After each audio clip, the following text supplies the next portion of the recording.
Welcome to our specially purposed expedition vessel, refit for true off-grid living. Dawn Hunter is a 45-ton motor sailor built in 1984 at the Vries shipyard in Holland. Remove all those magnets before boarding. She's made of 400 series Holland steel. Traveled the world, survived 9 major hurricanes, and now she's been redesigned and refitted for true off-grid living at anchor. With 800 gallons of fuel, 1,000 gallons of water, 2,000 watts of solar power, 1,200 amp of battery storage, this boat can spend months off-grid without the need for any support devices. Motor Sailor does have a sail plan which provides stability at sea and also some added power when needed using the wind. Sit back, step aboard, and come along and dream with us. One of the biggest questions that I get everywhere we go, what do you think about steel? When you're in the middle of a storm, or even in a marina and you've got 50-knot gusts, the boat's slamming against the pier, and other boats have cleats torn off, they have holes, they sink actually at the dock. It's never a concern with this boat. When you go with steel or aluminum, you're also not so concerned about the safety when you're in your own boat. And a little bit of rust on the surface, grind it down, slap some paint on it with a roller, and get on your way. What's up, rust? Starting right at the bow, we had to rebuild the boat. Took forever, but we dropped the anchor, and the only problem we've ever had was that the anchor wasn't large enough. So we went through 3 different anchors. Yep. We went from an 80 to a 150, and now we have a 177. Off-grid, it doesn't really matter how you travel or how you sail or where you're going. You've got to be able to be safely at anchor. There have been already so many situations where possibly be in disaster if you would drag anchor. When you are in the US or in the location where everything is available, you're like, okay, well, I'll drag anchor and towboat US gonna come and get me out of a sandbar. When you say let's stop and take the dinghy, I didn't know you meant it literally, that we're getting hooked on a sandbar. All right, I am. Yeah, I am. Just a moment. Here, who's gonna be towing you out of the sandbar? Nobody. Our boat is 50 tons. So that would be one complication. Then the second one, even if you disattach your anchor, where are you gonna get a new one? There's no barge store here. Bow pulpit to the storage locker. We start heading to the back of the boat.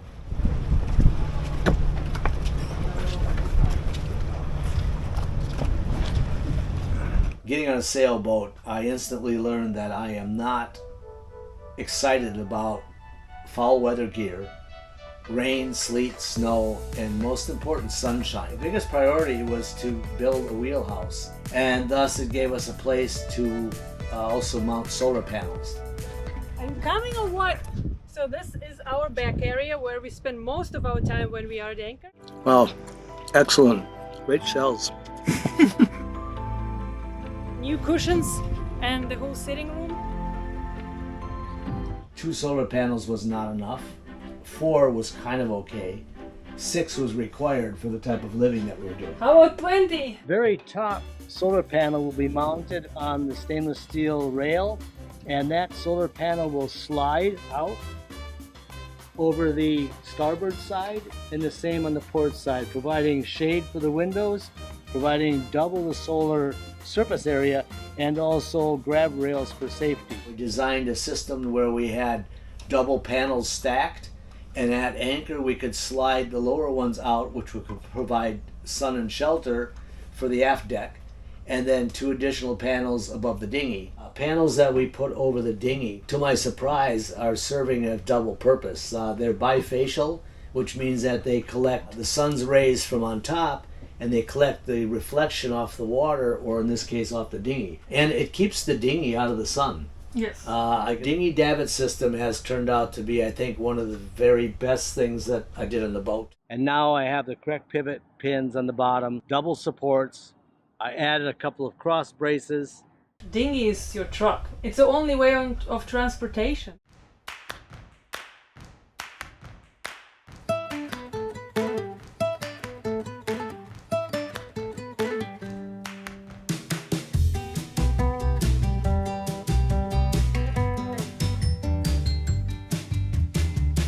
if if you can't get it down fast or by yourself, which is also so important, then you're screwed. Wheelhouse is still a work in progress. It's where most of the tools are when we're working. But what was important is that I kept asking Yana to go outside to open the windows. So what I did is I have a way that she can now open them from the inside without having to go out on deck. William is so proud of this. I'm proud of my husband too. The captain's chair. I changed this helm seat 9 different times. Finally got the right height, the right comfort zone, the ability to sit here for 8-10 hours, sleep a little bit, but always be comfortable. Also very important when you're underway is to have all your instruments in the right position, are not going to affect your vision at nighttime. So we've got the autopilot, the twin chart plotters, everything here for the engine controls, and then we've got the manual steering which uses chain, but with autopilot this pulls back and now it's no longer connected, or it goes in and it's connected. So this is a very rigid design. This is my room. It's why we still can't compromise and ever get a real sailboat. In a motor sailor, you're sitting above the water. So my desk, our sofa, all the storage under the sofa, including the charging station, a complete lower helm. So when we have really nasty weather, we can be driving at the lower helm, or if something happens with the upper helm. We also added 2 complete workstations here, one for William and one for me. So we both can work at the same time and we don't have to work in the galley. This area is basically where we are both living all the time, working off grid. Well, you can see William has to have his electronics even by the sofa, literally everywhere. We found that living on anchor, every time something comes up with weather or the boat is moving, I'm constantly running upstairs. So I installed an extra chart plotter downstairs that I can check wind, I can check our anchor location, I can check constantly to see what our depth is. So having something that's near where you're living is very important when you're off grid, because it's pitch black out there and you don't really know what's going on. The sofa is so cool, so long. Another friend. You can see there are only 2 people on this boat, but there are a lot of friends. Moving inside, what do you think is the best thing we did inside, besides cleaning? Dishwasher. Dishwasher. Dishwasher only runs with electricity. Exactly. And So probably the biggest upgrade was lithium. We can run the whole boat during the day in the sunshine without even concerned about the batteries. what can be better than Friday evening together? Yeah. Loving the boat life, having a margarita out there with all of the tourists. They keep up with the sun with everything running. Cooktops, dishwashers, crock pots, pressure cookers, chargers, etc. Even the aft master salon air conditioning. Yes, we did upgrade Galley. We have new cooktop that is induction.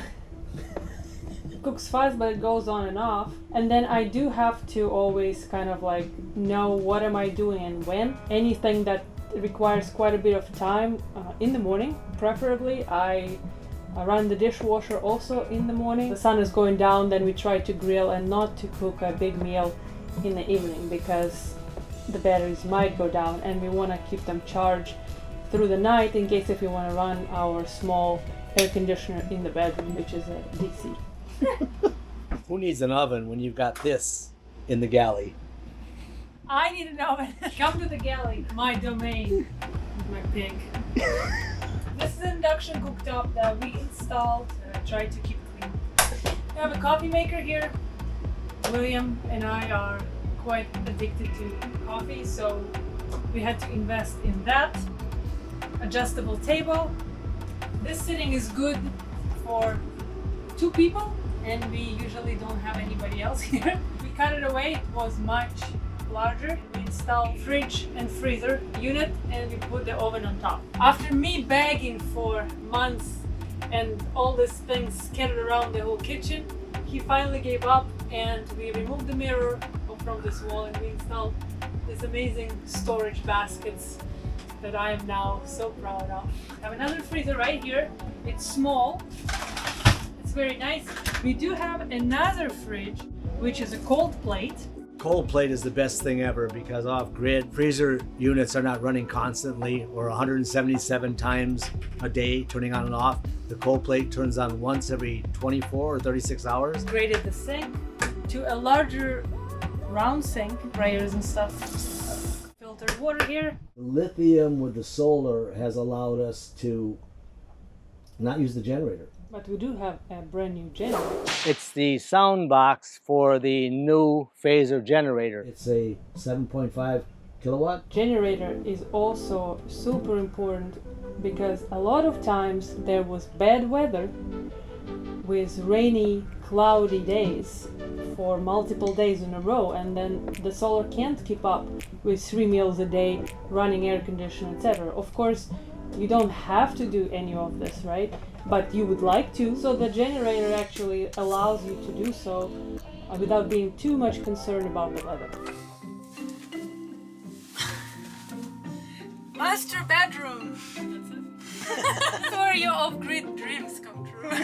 Our master bedroom is a very compact size, but we don't spend much time here other than sleeping, so it's totally fine with us. There is also an amazing hatch here. If you slide the solar panels away, you can actually see the stars right from your bed. Amazing. And let's see the master head. Private room. We have a full stand-up shower that is completely separated and tons of storage. Not that we ever hope to get to Antarctica, but just in case, water heating elements all over the boat. One is even in the head, which is amazing. Warm showers. To give you an idea why we wanted an older boat, this is solid teak. If you listen, the doors are solid. I have a complete tool room here that I don't really want to open. Sneak peek. It's not a tool room, it's a storage room. And access the engine room.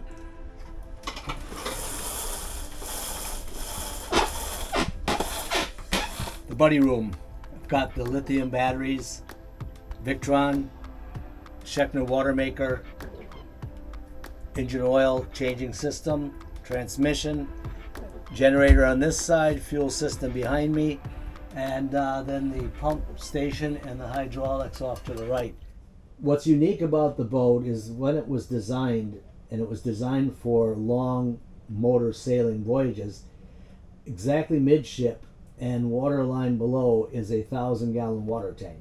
And then we have 400 gallons of fuel on each side, port and starboard, with a transfer switch so we can transfer it to level out the boat. Engine room is ballast with liquid, and it's because of the weight of this boat and because of the mast and only a 5-foot draft, you have to use liquid to make up for the shallow draft. Engine is a DAF, a DAF. It's a very strong sleeve diesel engine from Holland. The engine was removed 250 hours ago, completely inspected, and the top end replaced. So we really only have about 300 hours on the engine, and the transmission is brand new. I was pretty concerned about security, and being in the Caribbean, I've read all this Facebook posts. Should have not done that. We installed 3/8 diameter solid stainless steel rods and slid them on both sides, drilled them and installed them permanently so we can open the windows, enjoy the bugs and mosquitoes and rodents, but we can't have, and we won't worry about people crawling in. We also installed security cameras. Yeah, we have motion security cameras that are connected to Starlink. And then there's one or two other things, tricks that I did at the entrance to the Wheelhouse, which is now the only way to get into the boat. And those little tricks are for those guys or those people out there that want to test what they are, and I'm not going to tell anybody. I hope you guys enjoyed our boat tour. We've been putting it off for quite a while, so if you do have any questions, please let us know. We will answer them in the comments, right? Yes. Are you happy with the vessel? I love the vessel. I love the wife better. I love the vessel too. But I also love the off-grid lifestyle the most. And for that kind of boating, the right vessel is essential.